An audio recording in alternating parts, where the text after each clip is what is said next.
Everybody, welcome to Steeplechase. We got the lovely mountain behind us here. Going to tell a few stories from the last few seasons and go from there. Will, you had a pretty funny experience last summer, didn't you? So yeah, my funnest story of the year was last summer. We were working on the mountain and we had to check all of our splitter boxes. So that's where pipes come in and water flows. And we were checking them in the middle of the summer, and there happened to be a skunk in there. And me and Justin decided to come up with anything to get it out of there because we had to check the valves in the box. It wasn't And, going good. We decided to start throwing sticks in there, anything to flush the skunk out, and it just was not having it. We were yelling at it, like throwing stuff in there and trying to just scare it out.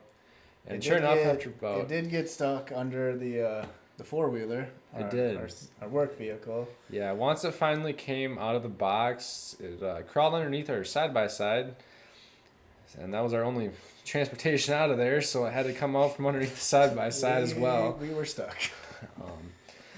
But sure enough, after a little bit, it came out from under the side by side and ran through the bushes. You could see the bushes flying up where it was running, and thank goodness it came out of there. But yeah, it had me and Justin pretty spooked there for a little bit. We didn't want to get sprayed by the skunk. Yeah, and I think I seen that thing like a few months later coming back up, and I almost ran over it with the side by side by the building. So it was definitely not off the property after we scared it off, but it was around for a while. But I know one of my funniest stories last fall or winter was when it was Dylan's first season snowmaking, and so it was walkie-talkie, probably about 1 a.m, and he comes through just dude.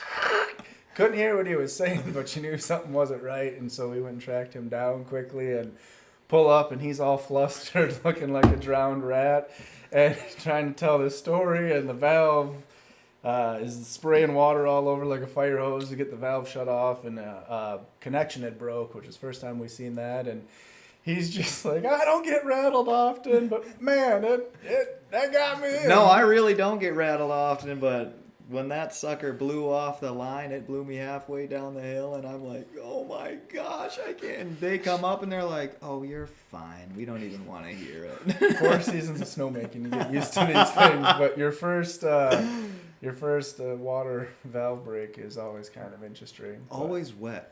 Yeah. Always wet with snowmaking. I was the first person on the scene, and just seeing Dylan all flustered, just soaking wet. Like, I gotta get somewhere warm. Of course, it was probably negative 10 degrees out that night too, on top of it all. That's but good. I don't think that was the Not a 18 good below deal. night, but it was one of those weeks where it was pretty frigid out there all night. Yeah, we were pumping piles. Pumping piles that night. That's what it takes to get it open. My best story of this year is probably, again, since it's my first time making snow. We got the hoses out on the hill, we're probably on I'd say 65, 70 making snow straight. Non-stop, straight. Yeah. So, guy gets thirsty.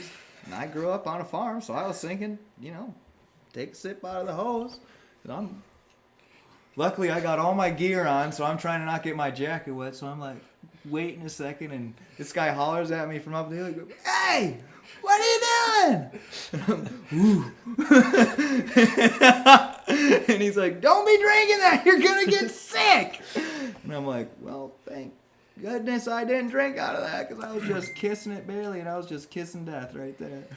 Yeah, that is not good drinking water, that's for sure. But yeah, that was a pretty fun time being in the groomer too. So yeah, we appreciate everyone checking some of these videos out, a little more behind the scenes stuff, and thank you guys. Come out and ski with us so we can build you guys cool stuff. Yeah, if you guys want a t-shirt, we make them here in-house. We have our own screen printing press. That's right, we do print all their clothing. So anyone that does pick up a shirt this year it's made by us, so that's pretty neat. So thanks guys. Thank you.